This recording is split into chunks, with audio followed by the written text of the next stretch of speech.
小花去山上找蚂蚁蛋，到集市换小鸡仔。你有尝试过树心的味道吗？它不但生吃可以解渴，还可以炒来吃哦。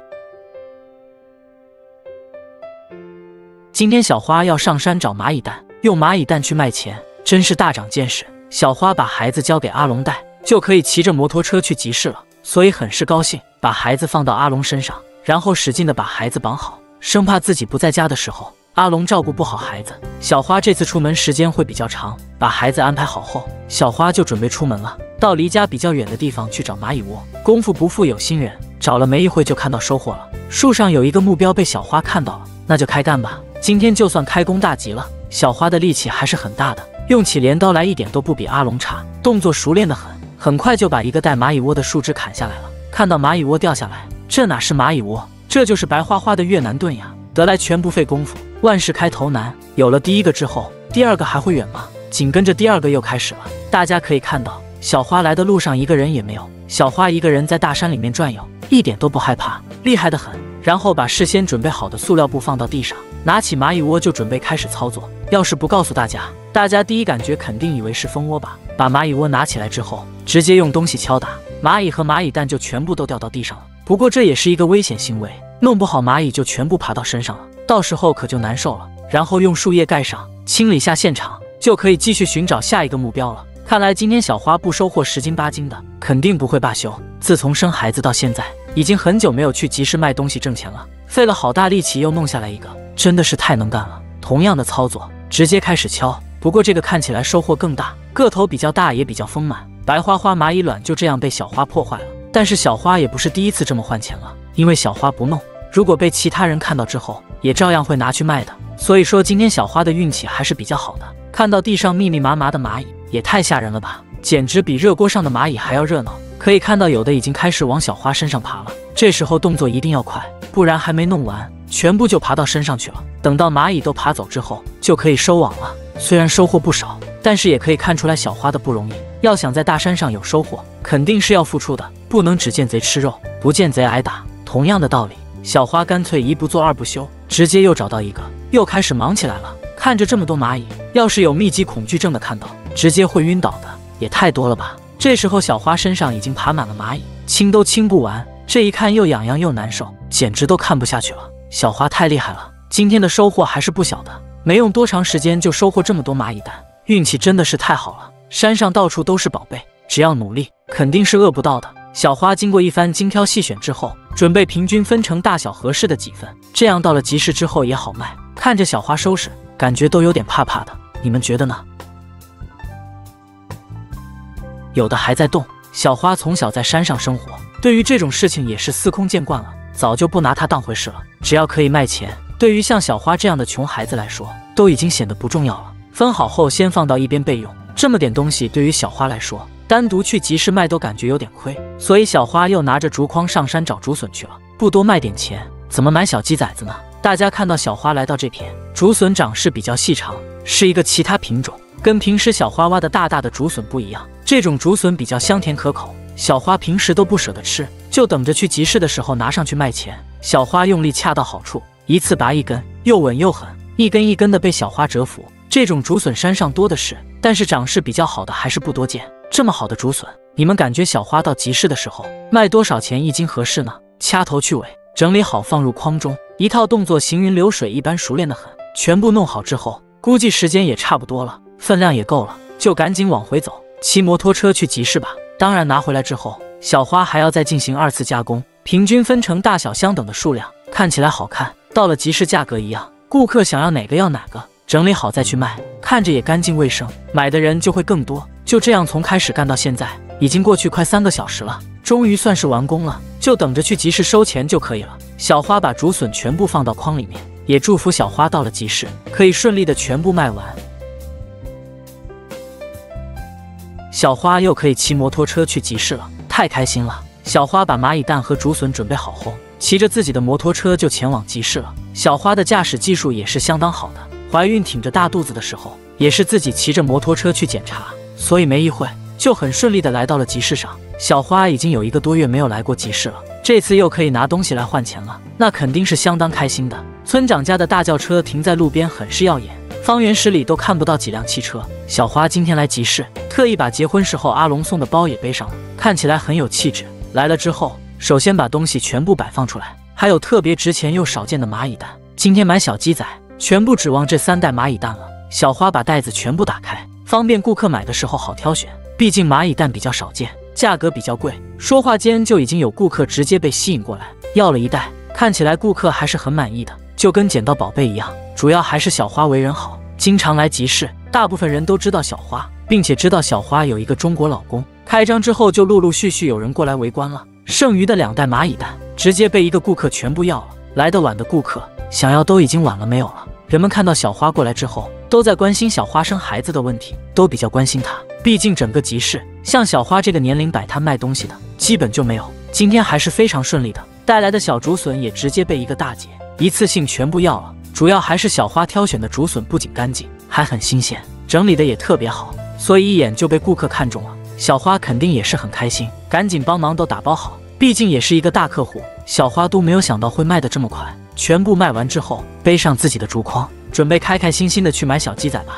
来到摩托车旁边，骑上车就直接奔卖家鸡的地方吧。集市再热闹，小花也没有太多时间闲逛了。镇上面的集市还是很热闹的，人来人往的，卖的商品种类很多。小花停下车之后，就直接奔卖小鸡仔的地方去了。老板卖的有鸡有鸭，由于上次买的小鸭子现在还有几只，所以小花这次目标很是明确，直接只要小鸡，其他都不要了。小花从筐里拿出来1只鸡，感觉还是很不错的，都很健康。小花要的多，也算是大顾客了。老板今天也高兴坏了，上次买的鸭子也是在这个老板这里买的，都已经熟悉了。老板给小花准备了2个大筐，一个一个的挑选着长得比较精神健康的小鸡仔给小花。知道小花家距离这里远，来一次不容易，所以肯定要把最好的给了小花。全部完后，老板帮忙把筐一块放到摩托车后座，上面满满的2大筐。这要是长大以后，小花可就有吃不完的鸡蛋了，以后想改善伙食的时候就方便多了。有了小鸡之后，家里孩子也可以像是去动物园一样，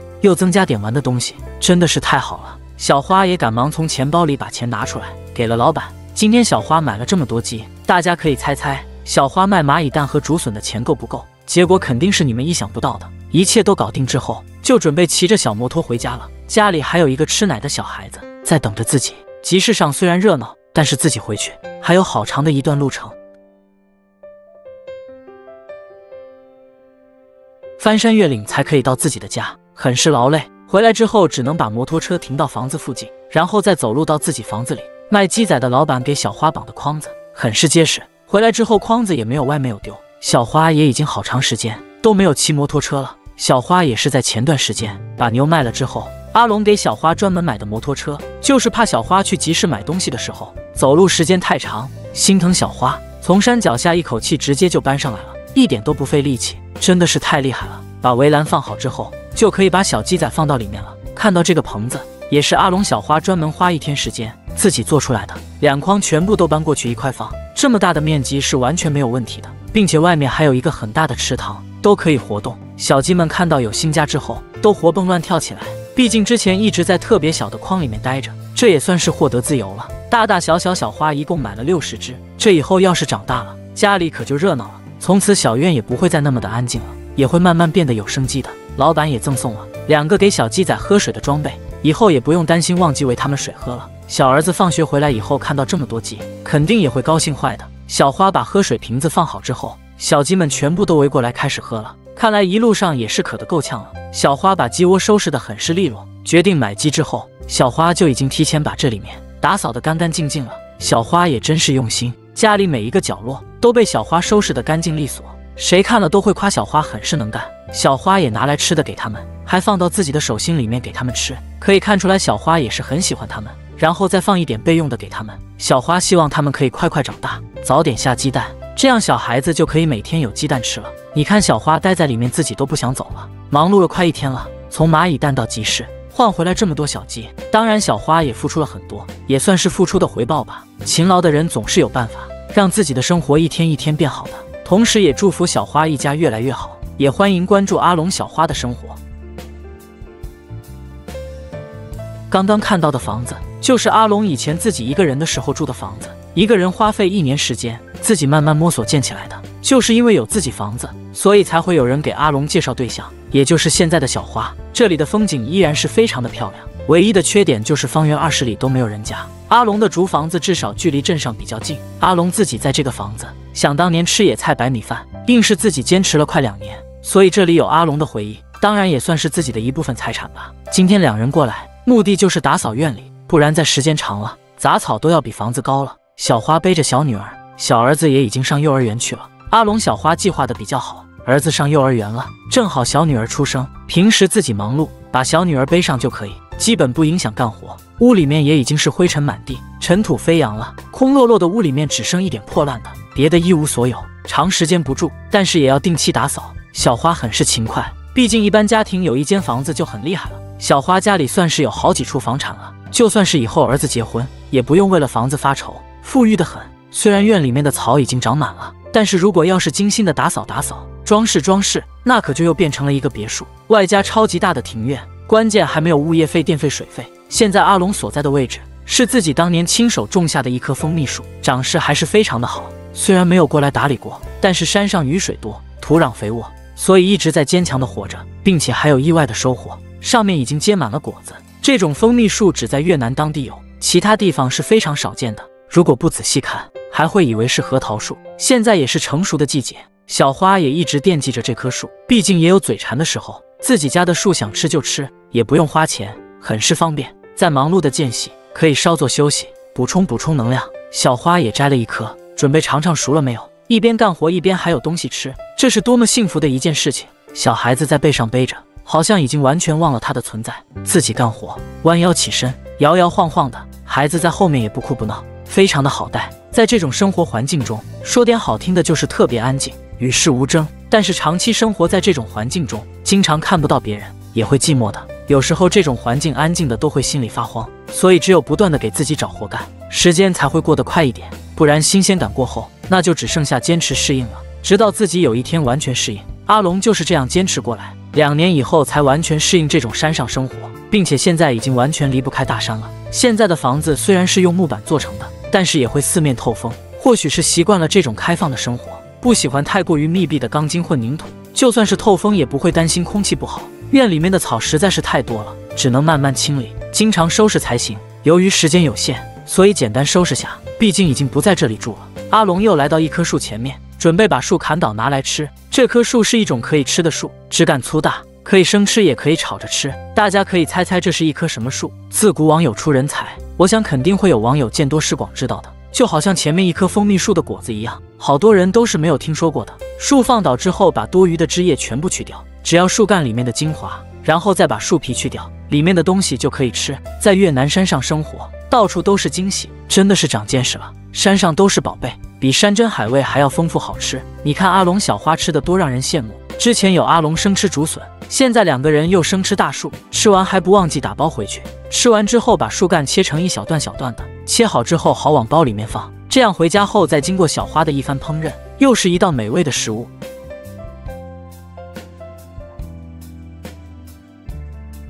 山上的各种水果野味，算是已经被阿龙全部吃遍了。来到越南这方面算是大饱口福了。小花把门关上之后，就准备收拾回家吧。在山上可以有自己的地和自己的房子，那是相当的不错了。这里有阿龙的回忆，来一次这里就会想起来自己出来越南的场景。当初走了好多弯路才认识小花，上山清理完老院子和杂草，并且带回来棕榈心。今天准备做棕榈心配米饭。今天温度普遍很高，忙完小花已经满脸通红，很是疲劳了。把火点上，赶紧坐下来休息休息。小女儿看样子一直在后背上面藏着，那肯定也是相当的难受，赶紧出来透透气吧。真的是受罪了，这么小的孩子才1个多月大，就要跟着父母上山干活，这个日子就连小女儿也过得很是充实。到了吃饭点之后，不论多累都还要自己做饭吃。山上没有饭店，也没有外卖，每天只有白米饭，偶尔改善伙食就是吃烤鸭，但是养的鸭子也已经全部都吃完了。今天依然是大米饭，再炒上从山上带回来的棕榈心，又是一顿很美味的食物。米饭清洗完成，放入锅中，然后放在灶台上，就可以准备菜了。过程很是漫长，山上到处都是蚂蚁，屋里面院里面到处都可以看得到，很是让人没有办法。山上的蚊虫太多，只有适应了才可以，不然一般人很难想象在这样环境中怎么样好好生活。小花正在清理带回来的棕榈心，一棵很大的树，取里面的精华，一棵大树可以吃的刚好够一顿饭的。然后拿出去清洗一下。这样的美食我相信大家肯定都没吃过，在山上到处都有意想不到的美味，满足人们各种味蕾，真的是不白白在山上生活这么多年。自己做饭需要大量时间，每天都要忙碌干活，很累的时候不做饭又没有吃的。小花用一把镰刀当做菜刀，看着都很危险。阿龙切菜就很少用镰刀，一点都用不习惯，但是小花却用得很是顺手，全部切成小段，一顿菜从田间地头到餐桌，不知道经历了多少步骤。自己亲手做出来的饭，当然也会有吃腻的时候，那怎么办？只能说没有办法，只能坚持。阿龙、小花吃过花钱的饭，也就是生孩子期间，阿龙到路边摊打包的盒饭，小花在集市吃过1次面条，一年就在外面吃过2次，其余都是自己做的饭。米饭做好之后，下一步就是用祖传的炒菜锅开始烹饪棕榈心了。小花舍不得买调料，所以每次炒菜就只放一点盐，锅热之后把油倒进去，一点点油也只是意思一下，毕竟能省钱的地方就省。如果每天大鱼大肉的吃，阿龙带来的1万现金肯定早就花完了。在山上生活，可以说钱是省出来的，不是挣出来的，没有收入来源，只有地里面的收成。小花做饭，阿龙领孩子，躺在床上很是享受的样子。啊呀呀，你看看，以为小花舍得放调料了，再仔细看，原来还是盐，没有其他东西。这样的饭你可以吃得下去吗？简直是清淡的很，放点盐搅拌搅拌就算是搞定了，1、2天还可以。每天这样清淡的吃，一般人真是坚持不了。没有科技与狠活，总是感觉少了点什么。每次做饭还要蹲着，阿龙真是要弄一个做饭的灶台了，不能让粉丝每天说，